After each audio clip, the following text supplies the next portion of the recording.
Muy buenos días a todas y todos ustedes. Transmitimos nuevamente esta emisión de 43 minutos de conocimientos con el gusto de saludarles hoy con el tema que me parece que, si bien ha sido ya trabajado por diferentes colegas, es importante que profundicemos en él, y es justamente el de violencia de género. La idea es que podamos analizarlo bajo varias perspectivas, no solamente desde la óptica tradicional del derecho y de la ciencia política, sino que en esta ocasión quiero incorporar una cuestión antropológica y también teológica. La idea es que rompamos algunos paradigmas, que analicemos críticamente algunos de los supuestos bajo los cuales se ha circunscrito esta violencia, que además hoy con la cuarentena se ha multiplicado o al menos se ha visibilizado, justamente porque en este periodo de confinamiento en los hogares, muchas niñas, muchas mujeres están siendo altamente violentadas.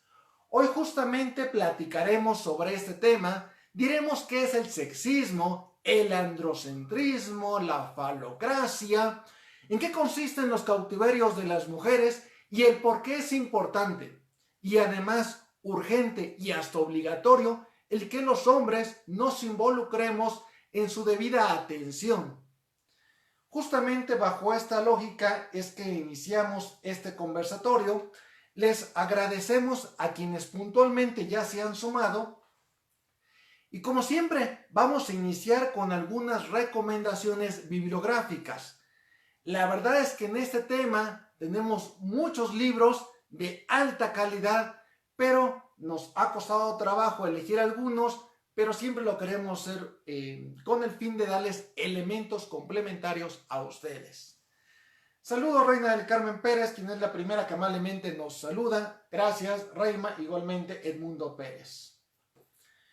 Una primera lectura que quiero sugerirles es este libro coordinado por Carmen Ramos Escandón y publicado por la Universidad Autónoma Metropolitana en su unidad Iztapalapa. El libro se llama El género en perspectiva y lleva como subtítulo De la dominación universal a la representación múltiple.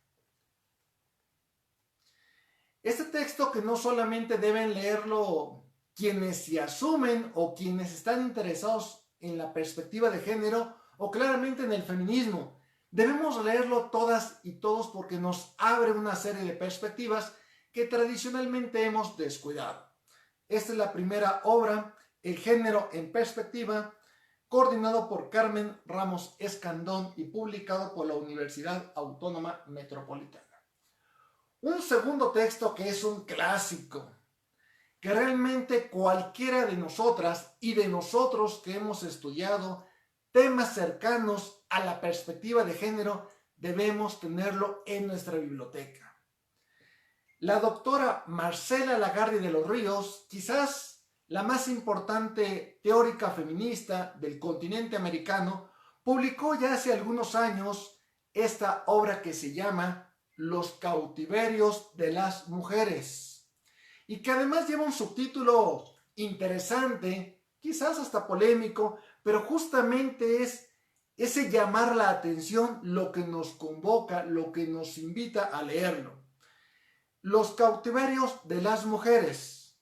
Y señala, y cito textualmente, madres posas, monjas, putas, presas y locas. Estas categorías analíticas que justamente se van a desglosar de forma amplia. Es un texto con cerca de 900 páginas en la cual desde una óptica antropológica se analizan justamente lo que se llaman cautiverios, formas opresivas, discriminatorias, violentas, en las cuales de forma objetiva y subjetiva se establecen cadenas invisibles en contra de las mujeres. Y uno diría, ¿cuál es su delito? Solamente nacer mujeres. Una tercera obra que también quiero recomendarles, porque hoy, como lo señalamos al inicio, vamos a incorporar la perspectiva teológica y algo de mitología, es este libro que publica Susana Castellanos de Subiría, que se llama Diosas, Brujas y Vampiresas. Y otra vez lleva un subtítulo muy interesante que es El miedo visceral del hombre a la mujer.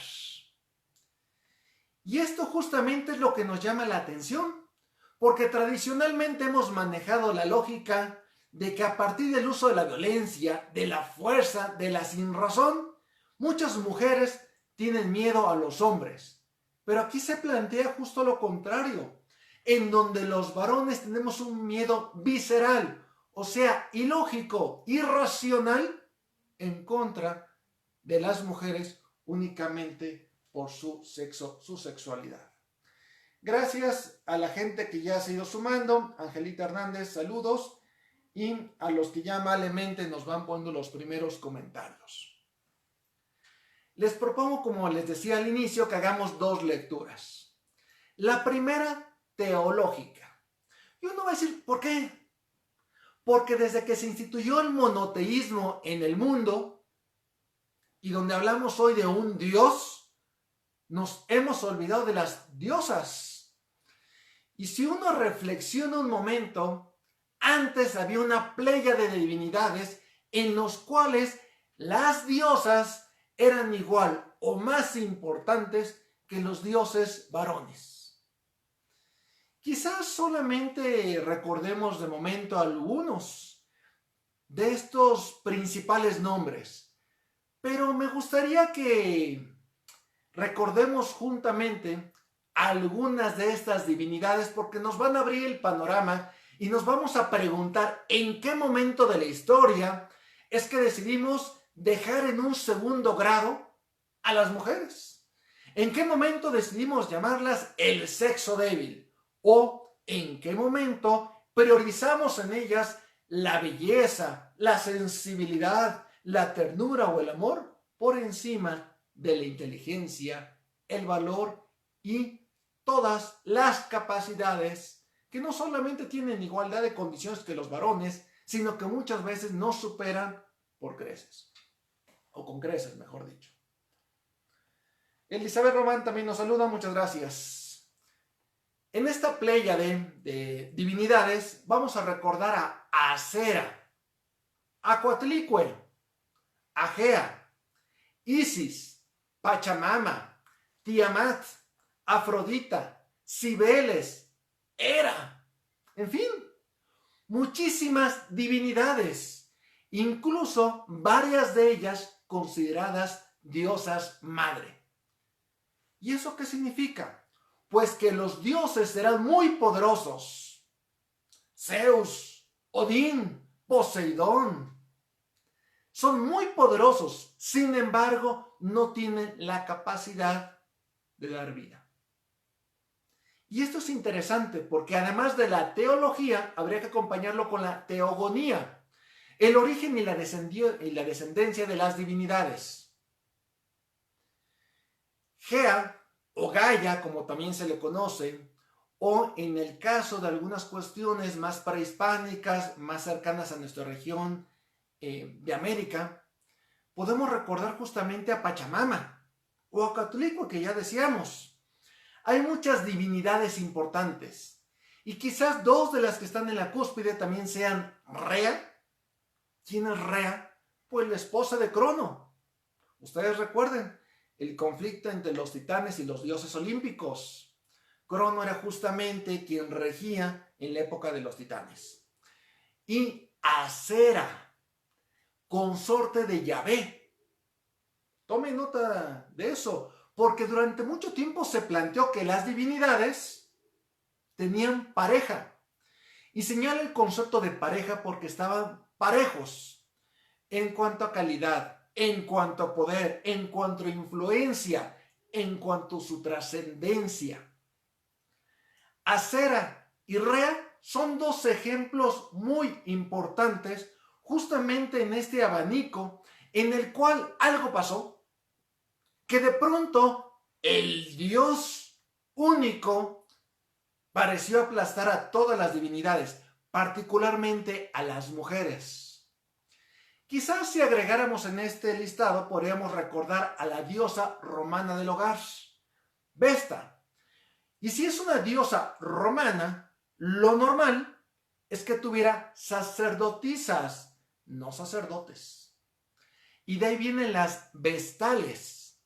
Quiere decir que no solamente había diosas, había sacerdotisas, lo que implica que el culto de lo divino, de lo sagrado, de lo metafísico o lo trascendente podía estar en igualdad de condiciones por parte de mujeres y de hombres. Hoy, sin embargo, en la mayor parte de las religiones del mundo no hay sacerdotisas, solamente sacerdotes o pastores. Cuestión histórica que nos llevaría más tiempo analizarlo, pero que sin duda es importante. Ahora, para aquellos puritos de la religión, aquellos que se deleitan con el análisis lingüístico incluso, permítanme darles un dato que quizá les sorprenda. Hoy, en esta cuestión del monoteísmo, en la cual, por ejemplo, la religión católica tiene como centro de poder el Vaticano, pues resulta que este nombre de este centro de el Vaticano viene justamente de una diosa etrusca que se llama Vática. O sea, el Vaticano como centro prácticamente monopólico del poder del catolicismo y de la imposición de divinidades masculinas en contra de las mujeres, se fundamenta su nombre en una diosa etrusca que se llama Vática. Si además queremos meter más elementos de análisis y hasta de polémica, vamos a recordar el emblemático caso de María Magdalena o María de Magdala. Sabemos muchos que las interpretaciones varían, desde ser considerada una prostituta redimida a ser una líder, o mejor dicho, una lideresa. También era considerada una apóstol, y para eso habría que analizar no solamente la Biblia, sino los evangelios apócrifos o los textos gnósticos. Hoy el texto o el conversatorio no es sobre la temática únicamente de religión, pero me parece que da muchos elementos de análisis. Elizabeth Román Estrada nos comenta: tal mitología griega la adoptó Roma. En mi opinión, de ahí el nacimiento de la religión católica. Bueno, habría que analizar diferentes sincretismos, donde mucho viene justamente de las religiones griegas y romanas, pero también se van fusionando con otros contextos teológicos e históricos que me parecen muy interesantes.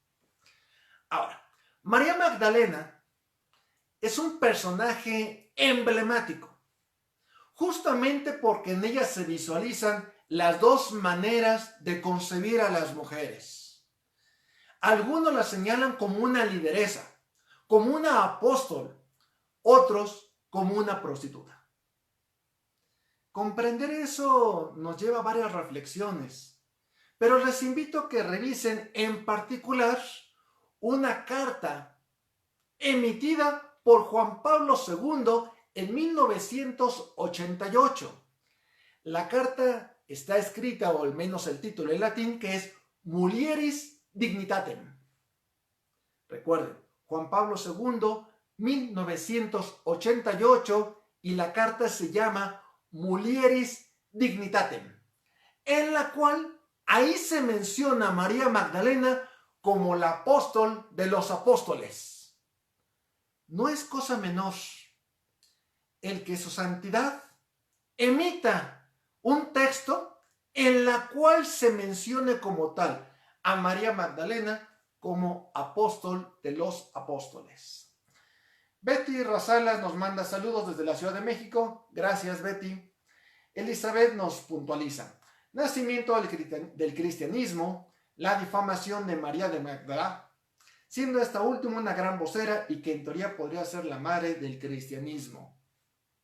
Cuestiones interesantes, porque mientras algunos apóstoles negaron a Jesús. En el caso de María Magdalena, lo acompañó justamente durante el Vía Crucis. Lo acompañó durante la crucifixión y además es la primera persona en la tierra, hombre o mujer, en el cual aparece, digamos, Jesús resucitado. Interesante. Ahora bien, no es una clase de religión hoy, es de violencia de género. Pero lo que trato de plantearles es cómo incluso las creencias, los mitos, las religiones, las teologías se fueron cimentando junto con otra gran cantidad de discursos para dejar en la opresión, en la exclusión a las mujeres, en un claro discurso sexista. Así hay que decirlo. Muchas religiones son sexistas, en la cual, contrario a lo que pasó durante siglos, ahora las mujeres están degradadas. Su acercamiento con la divinidad no es pleno, contrario a lo que ya decíamos en la época de las sacerdotisas y en la época de las diosas madre. Ya iremos puntualizando algunos otros elementos de esto que vamos señalando, pero ahora quiero hacer el cambio de discurso, para que no solamente lo veamos desde esta óptica religiosa, sino también jurídica. Recordemos la famosa Declaración de los Derechos del Hombre y del Ciudadano, producto justamente de la Revolución Francesa. ¿Recuerdan eso? ¿Recuerdan esa época histórica del terror, de Robespierre, la época de la toma de la Bastilla y cómo gran parte de esa Revolución Francesa culmina con una declaración francesa de los derechos del hombre y del ciudadano? Muchos van a decir, bueno, es que hombre incluye a las mujeres. ¿Y por qué no al revés? ¿Por qué no el vocablo mujer incluye a los hombres? Si además en términos demográficos son más de la mitad de la población. Si además como mujeres son quienes dieron la vida a todas las mujeres y a todos los hombres de este planeta. En 1789 se emite esa declaración y dice específicamente derechos del hombre y del ciudadano. Primer antecedente. Vámonos más adelante. 1948 y tenemos la Declaración Americana de los Derechos y Deberes del Hombre. Otra vez en singular y otra vez en un lenguaje masculino. O sea que las mujeres o no tenían derechos o no los tenían plenamente. Y basta recordar que en 1948 es cuando se emite la Declaración Universal de Derechos Humanos. Y veamos, no es lo mismo, jamás lo va a ser, hablar de derechos del hombre que derechos de la humanidad. Es distinto el discurso y los dos se emitieron el mismo año, 1948. Cristóbal Sandoval nos manda saludos desde Baja California. Gracias, mi distinguido colega. Esperemos que Baja California resuelva pronto los destacados problemas sanitarios, particularmente en el IMSS, que hemos tomado conocimiento a través de los diferentes medios de comunicación. Ojalá que los colegas y amigos de Baja California pronto puedan subsanarlo, al igual que todos estamos en el resto del país, esperanzados de que pronto solventemos de forma positiva esta pandemia. Pero permítame retomar esta cuestión del derecho internacional. 1953 se emite la Convención sobre los Derechos Políticos de la Mujer. O sea que tuvo que establecerse un instrumento normativo internacional para que reconociéramos en el mundo que las mujeres tienen derechos políticos. Recuerden también que en el caso de México y de muchas otras naciones fue hasta mediados del siglo pasado cuando se reconocen los derechos políticos de las mujeres, que implica en términos sencillos el derecho a votar y ser votadas.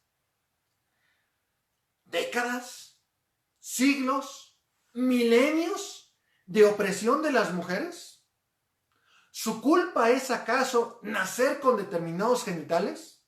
No, esto es producto del patriarcado, de una estructura patriarcal, sexista, androcéntrica y falocrática, en la cual los hombres somos los privilegiados y nuestro único mérito ha sido nacer en esta sociedad, otra vez, con determinados genitales.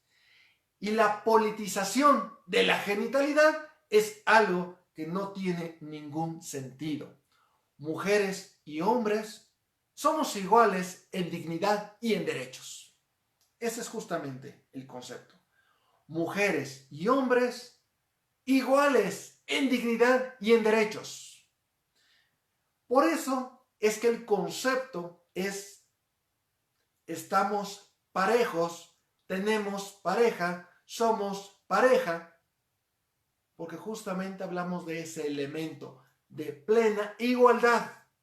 No solamente como el fin al cual debemos llegar, sino como una constante cotidiana de la lucha que todas y todos debemos dar. En 1967, y va a ser el cuarto instrumento normativo que mencionemos, se da la Declaración sobre la Eliminación de la Discriminación contra la Mujer. Otra vez, tuvieron que pasar décadas, siglos, para que se reconociera en el mundo que las mujeres son objeto de discriminación. Señoras, señores, eso es inadmisible, es ofensivo.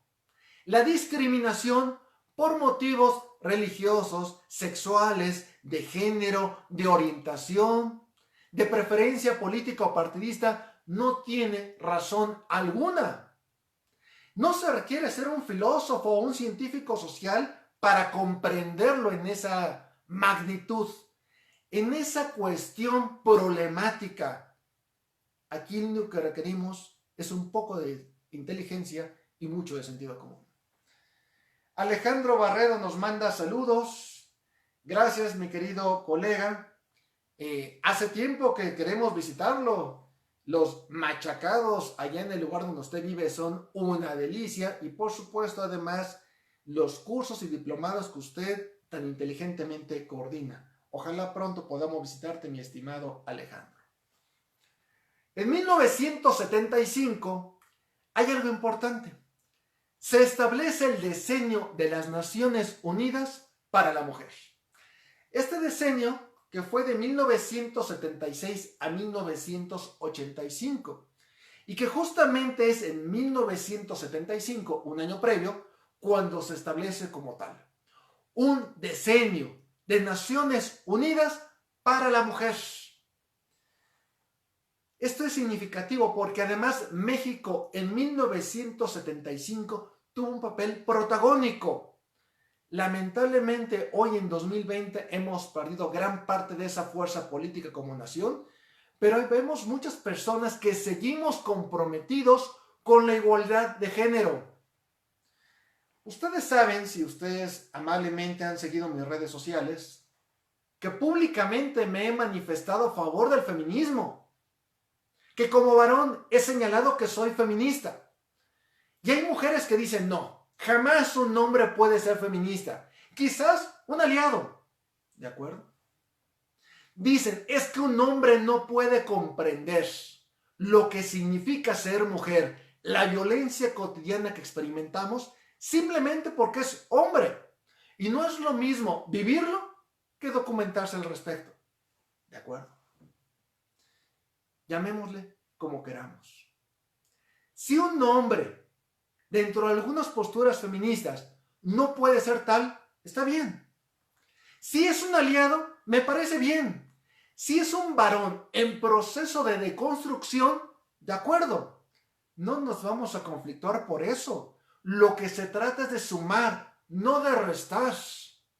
Y es que de pronto, en el campo de los varones, parecía que solamente había una disyuntiva. ¿Eres macho o mandilón? No, señores, no, señoras. hay muchas otras posibilidades. Habemos varones múltiples, con inteligencias diversas, en el cual nada nos quita de masculinidad el reconocer los plenos derechos de las mujeres. Por el contrario, diríamos, hasta podría ser que enriqueciéramos cuestiones sociales y personales si nos abrimos en la vida personal y en la vida profesional a la perspectiva de género.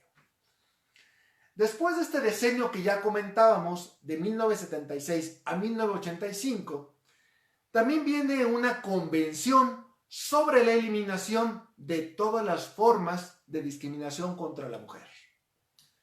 Vean, antes habíamos señalado la declaración. Esta es la convención. Acorde con el derecho internacional, no es lo mismo un instrumento declarativo que un instrumento convencional. Y además pueden tomar en cuenta el artículo 133 de la Constitución Política de los Estados Unidos Mexicanos, en los cuales se menciona la obligatoriedad de los tratados, y una convención está al nivel de un tratado. Esta convención que estamos comentando es de 1979 y es justamente sobre la eliminación de todas las formas de discriminación contra la mujer. Abril Rincón nos señala, muy acertados sus comentarios, saludos. Gracias, Abril, muchas gracias por estarnos acompañando y por participar. En 1994 se establece la Convención Interamericana para prevenir, sancionar y erradicar la violencia contra la mujer, conocida mundialmente como Convención de Belém do Pará, 1994. Quiere decir que paulatinamente se reconocieron sus derechos políticos, económicos, sociales, culturales, y todavía fue necesario una convención, la de Belém do Pará, para establecer claramente la prohibición de la violencia contra las mujeres. Vean nuevamente lo que señalamos. Violentar a alguien por la razón principal de ser mujer. Eso no tiene lógica. Eso es una locura. Y no podemos permitirlo. No importa nuestra profesión, nuestra edad, nuestras creencias. No lo podemos permitir. En 1995 se da la Declaración de Beijing, la cual se acompaña con la Plataforma para la Acción de la Cuarta Conferencia Mundial sobre las Mujeres. Estos dos instrumentos, el de Belém do Pará y el de Beijing, son de lo más conocido en el mundo, pero no son los únicos. Aquí únicamente hemos enlistado hasta este momento 8 de los momentos históricos, pero son muchísimos los instrumentos normativos. El problema es que a menudo, otra vez, se convierten en letra muerta. El sistema jurídico avanza, el sistema político más lentamente. El problema es que la estructura social se opone. Hay que analizar teoría de sistemas, teoría del estructural funcionalismo, teoría de la estructuración, para comprender justamente esto. Y en el año 2000 se celebra la conferencia mundial conocida como Beijing +5. ¿Y por qué +5? Porque la anterior había sido en 1995 y a los 5 años habría que darle un debido seguimiento. Isra Beláez, saludos doctor, como siempre buenos temas bien llevados. Gracias mi querido Isra, te agradecemos tu amable opinión y participación. Ya vimos diferentes instrumentos normativos desde 1789 hasta el año 2000, pero falta mucho. Requerimos rectoras, empresarias, lideresas, políticas, rectoras de universidades, más directoras. Y no se trata de una concesión política, no es un favor. Requerimos empezar a enmendar el desastre histórico en el cual hemos colocado no solamente a la mitad de la población, sino a la población en su conjunto. Como varones hemos perdido mucho al tener en la exclusión a las mujeres. No. Las queremos vivas, las queremos libres, las queremos felices y plenamente realizadas en todos los ámbitos. Y es que ustedes fácilmente pueden recordar cuando estábamos en la primaria, quienes aparecían principalmente en el cuadro de honor o en la escolta eran mujeres. En la secundaria también son dedicadas, estudiosas. Sin embargo, de la primaria a la licenciatura, a la maestría y el doctorado, paulatinamente van desapareciendo las mujeres. Y en los puestos de toma de decisiones, en los puestos de poder, hay pocas mujeres. Y no, tiene que haber igualdad.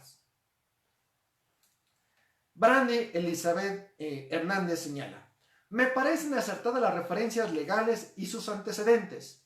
Me gustaría que aludiera a las causas que generan la discriminación en contra de las mujeres, como son las normas de género, los estereotipos y los roles de género, y que desde su punto de vista nos diera algunas propuestas para combatir esta problemática en el ámbito judicial, pues los jueces y las autoridades tienen obligación de juzgar con perspectiva de género. Exacto, es una obligación. Juzgar con perspectiva de género implica que desde que nos dan clases en la licenciatura en Derecho, tienen que incorporar la perspectiva de género. Cuando creamos, formulamos, producimos, redactamos, aprobamos textos legales, tiene que ir la perspectiva de género. Y algo más, en todas las políticas públicas, bajo un enfoque transversal, se requiere también incorporar la perspectiva de género. Pero diríamos, es que en el lenguaje, en la política, en la economía, en la familia, tradicionalmente se les ha excluido. No. ¿Cómo hacer para desmontar esto? Primero, hay que hablarlo de frente. Hablemoslo abiertamente en la casa, en la escuela, en la política, en los medios de comunicación. Y entendamos que no es la lucha de las mujeres por sus derechos. Es la lucha de mujeres y hombres por los derechos de todas y de todos. Hay algunas posturas feministas radicales que excluyen a los hombres. La diversidad se acepta, por supuesto, pero queremos sumarnos, no restarnos. No se trata de hacer el club de Toby, donde los hombres hablemos de hombres, y el club de la pequeña Lulú, donde las mujeres hablen de mujeres. No. Requerimos integrarnos. Sabemos que en casos específicos tiene que ser paulatino. En algunos casos no es recomendable debido a que son víctimas de violencia y primero hay que empoderarlas, fortalecerlas, generar resiliencia, mecanismos de apoyo y en ocasiones no se requiere ahí en una primera instancia los varones. Pero más adelante sí. Esa es justamente la finalidad. Eduardo Ponce, colega abogado de Tehuacán, a quien tuve el honor de conocer en el Instituto Nacional de Ciencias Penales y en la Procuraduría General de la República, un muy destacado abogado. Señala Eduardo, en la actualidad muchas mujeres abusan de su posición social de mujeres por la coyuntura social y denostan a los hombres por su aspecto. Bueno, efectivamente, Eduardo, hemos visto excesos donde también las mujeres generan violencia. Y unos dirían, es por el hartazgo, por una cuestión de lucha histórica, por una desesperación o para hacernos sentir lo que ellas cotidianamente han vivido.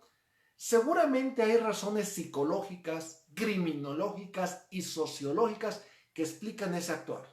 Lo que es cierto es que la violencia no se debe permitir de nadie, provenga de donde venga. Podemos explicarla, podemos entenderla, podemos darle las razones históricas y psicológicas, pero no debemos justificarla. Ahora bien, recordemos que las mujeres han sido víctimas de violencia, pero también son violentadoras. Y no solamente en contra de los hombres, sino también en contra de otras mujeres. La violencia de género, por tanto, no es exclusiva de los varones en contra de las mujeres, sino que también se da de hombres a hombres, de mujeres a mujeres y de mujeres a varones. Este es lamentablemente lo que nos rodea el día de hoy. Ricardo nos señala, cierto, aunque me parece que en el Cabildo de Puebla las mujeres predominan a comparación de los hombres. De eso me percaté el 9 de marzo, un día sin mujeres, también en noticieros, programas de televisión y muchos más. Habría que hacer el estudio cuantitativo y cualitativo. Hay que ver justamente si hablamos de igualdad y de paridad de género, habría que tener 50 y 50. Y no porque nos lo establezcan las leyes ni porque sea lo políticamente correcto. Simplemente porque es una cuestión de justicia social. Pero gracias, Ricardo. Este día emblemático de un día sin mujeres fue para la reflexión, fue para darnos cuenta de la enorme importancia de las mujeres, para darnos cuenta que muchos varones, por nuestra ignorancia, por la forma en que hemos sido educados, lamentablemente hemos caído en prácticas indeseables. Y es un buen momento para que ustedes, mis amigos varones, lo piensen, lo reflexionen y lo cambien. Todos venimos de una madre, todas y todos tenemos hermanas, amigas, parejas, vecinas, hijas, en fin. Y no se trata solamente de proteger a nuestro círculo cercano, se trata de reconocer plenamente los derechos humanos de toda la población sin ningún tipo de discriminación. Betty Razales nos recomienda que nos vean desde el principio. Gracias, Betty, muy amable, primero por acompañarnos y segundo por la recomendación. Gracias a cada uno de ustedes, a cada una. Ahora, en la publicidad, en la televisión, en el ámbito laboral, en el lenguaje, en la política o en el transporte público, vemos violencia de género. ¿Ustedes se han percatado la forma en que mujeres y hombres nos sentamos de forma distinta en el transporte público? ¿Cómo invadimos el espacio vital? ¿Cómo no respetamos la distancia? Los varones somos abusivos en el lenguaje, en el chiste, en el albur, en el doble sentido. Hay muchas formas en que somos peyorativos, en que insultamos, degradamos, sobajamos y no debe permitirse. Mujeres tienen que generar sororidad, tienen que volverse hermanas de las demás mujeres. No se trata de ver si alguna llega y a ver cómo eventualmente ve desde lo lejos a las demás. No, se trata de generar una nueva forma de entender la plena igualdad. Ya decíamos, la carta de Juan Pablo II, mulieris dignitatem, la dignidad de las mujeres. Uno pensaría que, por ejemplo, en los espacios privilegiados que son las universidades, ahí no habría violencia de género, ahí habría más igualdad, porque hay un mayor nivel de intelectualidad, porque para eso estudiamos. Sin embargo, les invito a que vean los registros de nuestro país y de tantas naciones, y busquen cuántas rectoras hay en universidades públicas. Es ínfimo el número y en muchos casos han pasado siglos y jamás han tenido una rectora. Reina del Carmen nos dice totalmente de acuerdo. Gracias, Reina. Luz Margarita González. Coincido en reeducar con nuevas masculinidades y no siempre en la masculinidad hegemónica. Aquí ya lo estamos trabajando y empezando a capacitar a personal gubernamental, policial y estudiantil, además de crear una materia de género en las escuelas y entender la diferencia entre feminismo y misandria para no caer en excesos. Gracias, doctora. Efectivamente, misoginia viene del odio hacia las mujeres, misandria, odio a los varones. No se trata de odiar a nadie. No se trata de generar violencia contra nadie. No se trata de perpetuar la guerra de los sexos. Se trata de sumarnos, de apoyarnos y romper esa idea de que los hombres son de Marte y las mujeres son de Venus. Marte, el dios de la guerra, Venus, la diosa del amor. No. Y si fuera el caso, hagamos lo siguiente. Si eres venusina, o sea, mujer, aprende a hablar marciano. Y si eres marciano, o sea, varón, aprende a hablar venusino. Lo que requerimos es este lenguaje mucho más igualitario. Y alguien de pronto pretende burlarse diciendo, entonces todo le tengo que poner la letra A. ¿Sí? Son licenciadas, son abogadas, son médicas. Efectivamente hay que ponerle la letra A. Y si la gente aún no lo comprende, revise el artículo 4 constitucional, en el cual habla de la igualdad de las mujeres y los hombres. Habla de los derechos de las niñas y los niños. No es simplemente una mera cuestión de dádiva política, no. Es una cuestión jurídica en la cual reconocemos, fomentamos la plena igualdad en las políticas públicas, en las leyes y en las actividades cotidianas. Dulce Angélica Cuevas nos manda saludos. Gracias por compartir conocimientos muy interesantes. Gracias, Dulce. Gracias a quienes han ido sumando. Veamos entonces que la violencia de género se da todos los días, de forma visible e invisible, en hechos, en prácticas cotidianas, en el lenguaje, en la exclusión, pero también en sus formas más dramáticas, que es incluso el feminicidio. Señores, señoras, olvidémonos de muchas diferencias, porque hay más cosas que nos unen que lo que nos va a diferenciar. Comprendamos que requerimos una perspectiva diferente, sin misoginia y sin misandria. Una sociedad sin violencia, que reconozcamos plenamente los derechos de las mujeres. Juliana Villegas, totalmente de acuerdo. Sin embargo, para romper ese paradigma, se necesita de buena educación fomentada por valores. ¿Correcto, Juliana? A eso le apostamos. A educación, a mejores leyes, mejores políticas públicas, trabajo conjunto de mujeres y de hombres. Eso es lo que requerimos en todas las licenciaturas. Y además que esta formación igualitaria se dé desde preescolar hasta doctorado. En todas las carreras lo requerimos. Brenda Chávez, lo triste es que muchos se escudan en el es broma para seguir fomentando la violencia de género. Díganlo como tal, no es broma, es violencia. Establezcan límites y poco a poco podemos generar formas de reeducación entre todas y todos. Maribel Velasco, lo importante es empezar por cambiar paradigmas. Es un estado de igualdad. De eso se trata, de romper paradigmas, de romper estereotipos, de superar viejos roles y de transitar a una mejor sociedad.